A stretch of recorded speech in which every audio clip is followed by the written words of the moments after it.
उत्पन्ना एकादशी कब है, यही आज का हमारा विषय है। हम आपको सरल भाषा में हर जरूरी बात समझाएंगे। तारीख बिल्कुल पक्की रहेगी और जानकारी ताज़ा रहेगी। आप वीडियो सुन रहे हैं तो आराम से बैठिए। अब बिना देर किए शुरू करते हैं अपनी चर्चा। उत्पन्ना एकादशी का व्रत इस बार नवंबर में पड़ेगा। यह व्रत भगवान विष्णु को समर्पित माना जाता है। धन धान्य और शांति के लिए यह व्रत रखा जाता। व्रत सही ढंग से करे तो बहुत शुभ फल मिलता। इस व्रत से बाधाएं घटती हैं और सौभाग्य बढ़ता। हिंदू पंचांग के मुताबिक तिथि की शुरुआत रात में है। एकादशी तिथि 15 नवंबर की रात को आरंभ होगी। तिथि का आरंभ रात 12:49 पर होगा। तिथि का समापन अगले दिन रात 2:37 पर यानी 16 नवंबर की रात 2:37 पर समाप्ति। उदय तिथि आधार से व्रत 15 नवंबर को ही होगा। इसी दिन दिन भर पूजा जप और स्मरण होंगे। रात का आरंभ और अगले दिन का समापन ध्यान रखें। तिथि नियम समझना जरूरी है ताकि भ्रम न बने। उदय काल की मान्यता से व्रत की तिथि तय होती। अब जानते हैं दिन भर के प्रमुख मुहूर्त कौन से।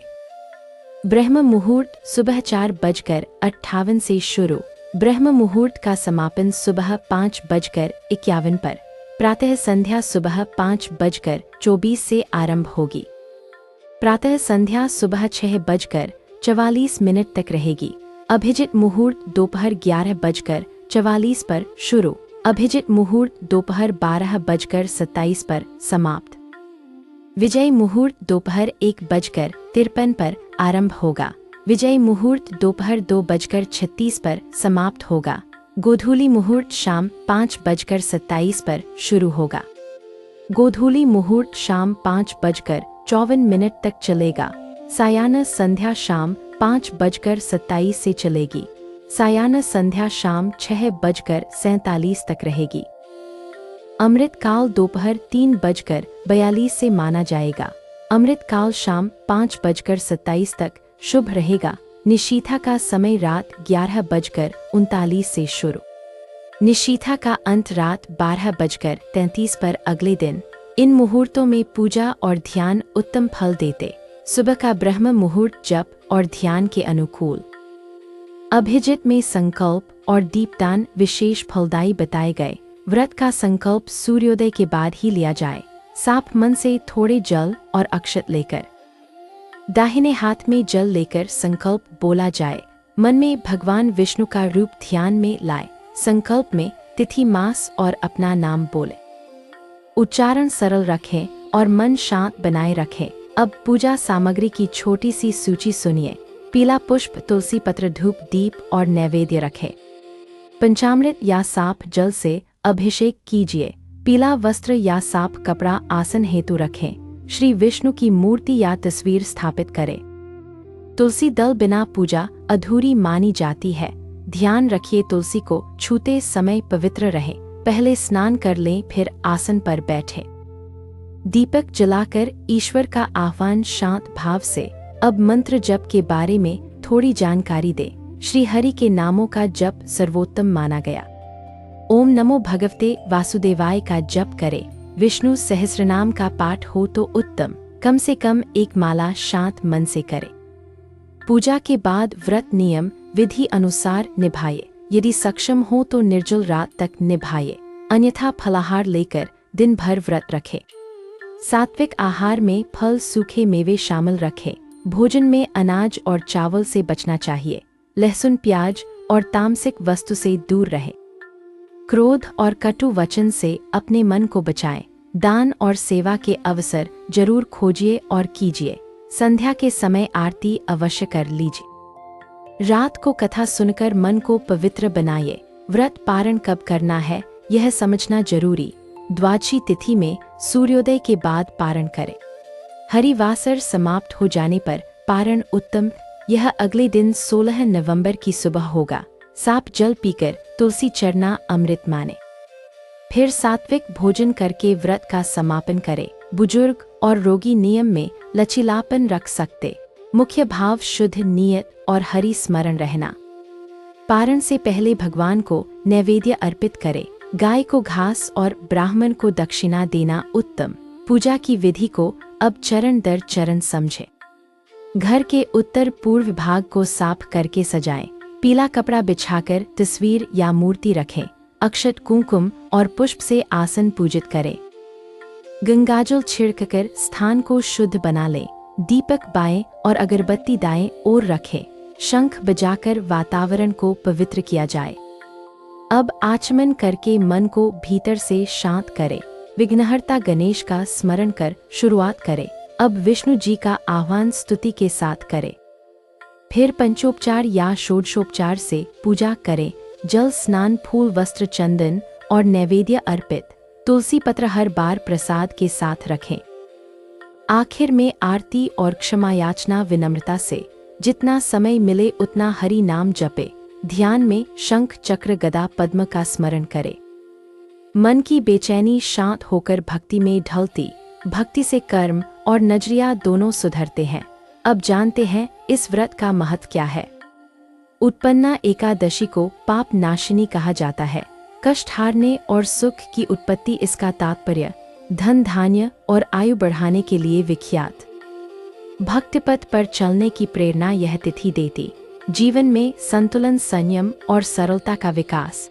परिवार में मेल मिलाप और स्वस्थ सोच बढ़ती। दान धर्म से समाज में सहयोग की धारा बहती। व्रत जागरण से मनोबल और एकाग्रता बढ़ जाती। पापों से मुक्ति और सद्गति की आशा जागती। अब छोटी छोटी सावधानियां भी ध्यान में रखिए। दूसरों को ताना देना आज के दिन टालिए। दुखद बातों और क्रोध से दूरी बनाए रखिए। मैली वस्तु और अनाज का सेवन नहीं कीजिए। जरूरतमंद को भोजन या कंबल दान कर दीजिए। पौधों में तुलसी या पीपल को जल दीजिए। गौ सेवा या पक्षियों को दाना जरूर डालिए। माता पिता का आशीष लेकर दिन की शुरुआत कीजिए। घर की बड़ी बुजुर्ग महिला को प्रणाम अवश्य करें। शुभ विचारों से बेहतर वातावरण स्वतः बनता है। अब सुनिए पहला विस्तृत कथा प्रसंग प्राचीन काल का। यह कथा उत्पन्ना देवी और विष्णु की महिमा बताती। पुराने समय में अधर्म और पाप बहुत बढ़ गए। धर्म पर आक्रमण करने वाले दुष्टों का आतंक फैला। तब देवताओं की सभा चिंतित होकर एकत्र हुई। इंद्र आदि देव सभी विष्णु लोक जा पहुँचे। वहां सभी ने श्री हरि के सामने विनय रखी। उन्होंने कहा, प्रभु, अधर्म की शक्ति बढ़ रही, आप हमारी रक्षा का कोई उपाय सुझाइए। विष्णु मुस्कुराए और योग निद्रा से उठे धीरे। उन्होंने अपने तेज से एक दिव्य शक्ति उत्पन्न की। वह शक्ति उज्ज्वल ज्योति समान प्रखर और तेजस्विनी थी। वह शक्ति बोली, मैं उत्पन्ना नाम से प्रसिद्ध रहूंगी। मैं धर्म की रक्षा और पाप का नाश करूंगी। वह दिव्य शक्ति एकादशी की तिथि की अधिष्ठात्री बनी। उसी दिन को उत्पन्ना एकादशी नाम मिला। सदा देवगण प्रसन्न होकर उस देवी की आराधना करने लगे। उत्पन्ना देवी ने सबके भय का विनाश कर दिया। तब से कहा गया, इस तिथि का व्रत महान, जो इसे श्रद्धा पूर्वक रखे उसके पाप नष्ट होते। यह कथा हमें धर्म की शक्ति का परिचय देती। वृत्तांत बताता है कि भक्ति से ही रक्षा होती। अब सुनिए दूसरी कथा एक प्राचीन नगर की। एक गरीब ब्राह्मण के जीवन में कष्ट ही कष्ट। परिवार बड़ा था और आय कम थी बहुत। हर दिन भोजन का जुगाड़ करना ही चुनौती थी। ब्राह्मण सत्यवादी था और नियम का पालन करता। एक अंधेरी रात उसने भगवान से विनय की। स्वप्न में एक साधु ने उसे संकेत दिखाया। उन्होंने कहा, उत्पन्ना एकादशी का व्रत करना। विश्वास से व्रत करो तो बाधाएं स्वतः हटेंगी। ब्राह्मण ने संकल्प लिया और दिन गिनता रहा। व्रत के दिन उसने स्नान कर पूजा शुरू की। तुलसी के साथ विष्णु नाम का जप किया। दिन भर उसने फलाहार से ही संतोष किया। रात को कथा सुनकर आंसू बह निकले विनम्रता से। अगले दिन द्वादशी पर पारण करके गरीब जन भोजन कराया। देखते देखते उसके घर में अनाज भरने लगा। लोगों ने मदद की और भाग्य का दरवाजा खुला। उसका बेटा राजकीय सेवा में चयनित हुआ। परिवार का कष्ट धीरे धीरे शांति में बदल गया। ब्राह्मण ने हर वर्ष यह व्रत करना शुरू किया। अब तीसरी कथा सुनिए सत्य और तप की। एक राजा था जो न्याय के लिए प्रसिद्ध था। उसके राज्य में प्रजा प्रसन्न थी और खुशहाल, किंतु निजी जीवन में उसे संतान का सुख नहीं। राजा और रानी तीर्थों में भटकते रहे वर्षों तक। एक दिन जंगल में उन्हें एक ऋषि मिल गए। ऋषि ने ध्यान से उनकी समस्या सुनी शांति से, फिर बोले, उत्पन्ना एकादशी का व्रत करो निष्ठा से। द्वादशी को गौ सेवा और ब्राह्मण भोजन कराओ, तुम्हें योग्य संतान अवश्य प्राप्त होगी, विश्वास रखो। राजा रानी ने पूरे मन से व्रत का संकल्प लिया। व्रत के दिन महल में सरल पूजा का आयोजन किया। भोग में सादा खीर और तुलसी रखी गई। रानी ने पूरी रात हरि नाम का जप किया। सूर्योदय पर पारण और दान के साथ समापन हुआ। कुछ समय बाद रानी ने एक बालक को जन्म दिया। बालक तेजस्वी और दयालु था जन्म से ही। उसने बड़े होकर धर्म और नीति को स्थापित किया। राज्य में फिर से स्वर्णिम युग का संचार हो गया। यह कथा बताती है कि व्रत से संतान सुख मिलता। अब चौथी कथा एक पापी व्यक्ति के परिवर्तन की। एक नगर में एक युवक गलत संगत में पड़ गया। वह जुआ, शराब और झूठ में डूबता गया। माता पिता निराश हो गए और दुखी रहने लगे। एक दिन उसे एक वृद्ध साधु मार्ग में मिले। साधु ने कहा, बेटा, तुम्हारे भीतर ज्योति है, उसे जगाने के लिए उत्पन्ना एकादशी का व्रत करो। युवक ने पहले मजाक किया, फिर मन थोड़ा पिघला। रात को घर लौटा तो माँ की आंखें नम थीं। उसने निर्णय लिया कि वह व्रत जरूर रखेगा।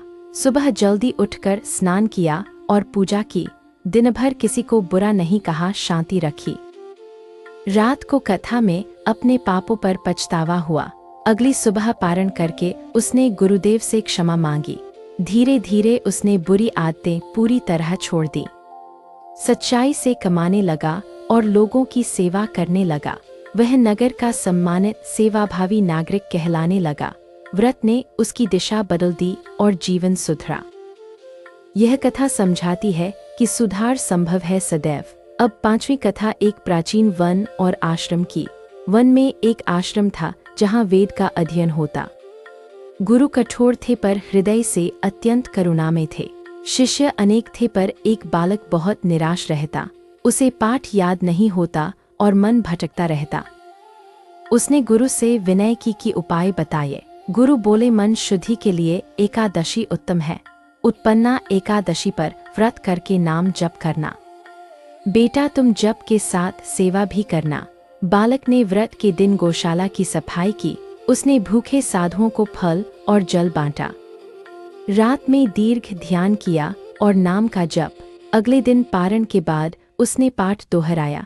आश्चर्य कि उसे श्लोक सहजता से याद हो गए। गुरु ने गले लगाया और आशीष दिया। प्रसन्न होकर धीरे धीरे वह शिष्य वेदांत में पारंगत हो गया। उसने कई विद्यार्थियों को संयम और सेवा सिखाई। आश्रम की ख्याति चारों दिशाओं में फैल गई। यह कथा बताती है कि मनोबल जप से बनता। अब पूजा के कुछ सरलीकृत वचन भी जानिए। हे हरि, मेरे दोष क्षमा कर, मेरा मार्ग दिखाइए। मुझे सत्य बोलने और धैर्य रखने की शक्ति दीजिए। मेरे परिवार पर कृपा रखिए और दुख दूर करिए। भोजन में सादगी और विचार में पवित्रता बनी रहे। अब दिनचर्या का एक सरल क्रम याद रखिए। सुबह स्नान, संकल्प, पूजा, जप और सेवा करें। दोपहर में नाम स्मरण और तुलसी परिक्रमा करें। शाम को दीपदान, आरती और कथा श्रवण करें। रात को ध्यान लगाकर शांत मन से विश्राम लें। अगली सुबह द्वादशी पर पारण विधि अनुसार करें। अब कुछ सामान्य प्रश्नों के उत्तर सुन लेते हैं। क्या सभी व्रती निर्जल रहें? यह आवश्यक नहीं। स्वास्थ्य के अनुसार फल और जल ले सकते हैं। क्या औषधि ली जा सकती है? हाँ, आवश्यक हो तो। क्या पूजा मंदिर में ही करनी जरूरी नहीं? घर में स्वच्छता और श्रद्धा से भी पूर्ण होती। क्या बच्चे यह व्रत रख सकते हैं? साधारण रूप से बच्चों के लिए केवल जप और फल प्रचुर है। क्या महिलाएं व्रत रख सकती हैं? हाँ, अवश्य रख सकती। स्वास्थ्य अनुसार नियम में थोड़ा परिवर्तन भी करें। क्या यात्रा में व्रत रखा जा सकता है? हाँ, सादगी से जप और फलाहार के साथ निभाइए। अब आर्थिक उन्नति के लिए छोटा उपाय जानिए। शाम के समय दीपक में घी का दीप जलाएं। तुलसी के पास दीपक रखकर हरि नाम जपिए। गरीब को भोजन देकर कंधे हल्के कर दीजिए। अब स्वास्थ्य के लिए सरल बातों पर ध्यान दें। दिन भर पर्याप्त जल पीना जरूरी रहता है। फलाहार लेते समय मौसमी फल और मेवे लें। अति उपवास से कमजोरी हो तो तुरंत आराम करें। मंत्र जप के बीच गहरी सांस लेना लाभ देता, तनाव घटता है और मन प्रसन्न रहना सीखता। अब वापस लौटते हैं तारीख और समय पर। व्रत 15 नवंबर 2025 को रखिए। तिथि आरंभ रात 12:49 पर होगा। समापन 16 नवंबर रात 2:37 पर होगा। पारण 16 नवंबर की सुबह उचित समय में करें। हरिवासर बीतने के बाद पारण श्रेष्ठ माना जाता। शहर के सूर्योदय अनुसार परिवार के साथ करें। अब एक और प्रेरक प्रसंग का उल्लेख करते हैं। एक व्यापारी कर्ज में डूबा और निराश था। बहुत प्रयास करके भी व्यापार उठ नहीं रहा था। उसकी पत्नी ने कहा, चलो व्रत कर लेते हैं। दोनों ने उत्पन्ना एकादशी का संकल्प किया। उन्होंने श्रमिकों को भोजन और वस्त्र दान दिए। व्यापारी ने अनुचित लाभ के सारे रास्ते छोड़े। भक्ति से उसके निर्णय शुद्ध और स्पष्ट हुए। अगले महीनों में ग्राहकों का भरोसा लौटने लगा। कर्ज धीरे धीरे चुक गया और घर संभल गया। यह प्रसंग बताता है, संयम से समृद्धि आती है। अब व्रत के मंत्र और स्तुति की पंक्तियां सुनिए। हे वासुदेव, मेरी बुद्धि को स्थिर बनाइए। हे माधव, मेरे भीतर की वासना शांत करिए। हे केशव, मेरे घर में शांति बनाइए। हे नारायण, मेरे कर्म को सत्कर्म में बदल दीजिए। हे विष्णु, मुझे सेवा और सच्चाई की राह दिखाइए। अब साधकों के लिए एक ध्यान विधि भी जाने। आसन पर सीधे बैठकर आंखें धीरे बंद करें। सांस को नाक से भीतर बाहर आते देखते रहें। हर श्वास पर ओम हरि का मौन जप करें। हृदय कमल में विष्णु का शांत स्वरूप धारण करें। 10 मिनट के बाद आरती कर ध्यान पूर्ण करें। अब घर की तैयारी के छोटे तरीके भी समझ। इकट्ठा सामान को एक जगह सजा कर रखें। पूजा से पहले मोबाइल और शोर बंद रखिए। परिवार को समय और भूमिका पहले से बताइए। 1 घंटा पहले फल और जल तैयार करिए। दीपक का तेल भरपूर रखें ताकि बीच में न बुझे। अब व्रत के दौरान पढ़ने योग्य संक्षिप्त कथन। सत्य से बढ़कर कोई तप नहीं, यह स्मरण रखिए। दान से बढ़कर कोई मित्र नहीं, यह जानिए। करुणा से बढ़कर कोई आभूषण नहीं, यह मानिए। क्षमा से बढ़कर कोई बल नहीं, यह समझिए। भक्ति से बढ़कर कोई मार्ग नहीं, यह अपनाइए। अब एक दंपति की संतान प्रार्थना वाली कथा। गांव में सोम और रमा वर्षों से निस्संतान थे। डॉक्टरों ने भी उम्मीद लगभग छोड़ दी थी। एक वयोवृद्ध महिला ने व्रत का सुझाव दिया। दोनों ने उत्पन्ना एकादशी का व्रत रखा। उन्होंने गौशाला में सेवा और दाने का दान किया। घर में हर शाम आरती का नियम बना लिया। 3 माह में शुभ समाचार मिला और खुशियां लौटी। वे हर वर्ष इसी व्रत को कृतज्ञता से निभाते। अब एक विद्यार्थी की एकाग्रता बढ़ाने वाली कथा। किशोर को किताब खोलते ही नींद आने लगती थी। उसने गुरु की सलाह पर व्रत का संकल्प किया। वह सुबह ब्रह्म मुहूर्त में उठने लगा। जप और ध्यान से मन स्थिरता में ढल गया। परीक्षा में उसने अव्वल स्थान प्राप्त किया। उसने कहा, यह व्रत मुझे अनुशासन सिखा गया। अब संक्षेप में ग्रहस्थिति से जुड़े संकेत सुने। एकादशी पर मन का ग्रह चक्र शांत होता बताया। तुलसी और दीप से चित्त में सत्व बढ़ता है। मंत्र जप से वाणी और विचार दोनों संयत होते। दान से गृह का स्थिर भाव निर्मित होता है। अब माता पिता के लिए विशेष सुझाव भी लीजिए। बच्चों को कथा की भाषा सरल में सुनाइए। उन्हें दया और साझा करने का महत्व समझाइए। एक छोटा काम देकर जिम्मेदारी का अभ्यास कराइए। आरती में हाथ जोड़कर एक साथ खड़ा कीजिए। इससे घर में संस्कार का उजाला बढ़ता है। अब दोहराते हैं सार ताकि कोई भ्रम न रहे।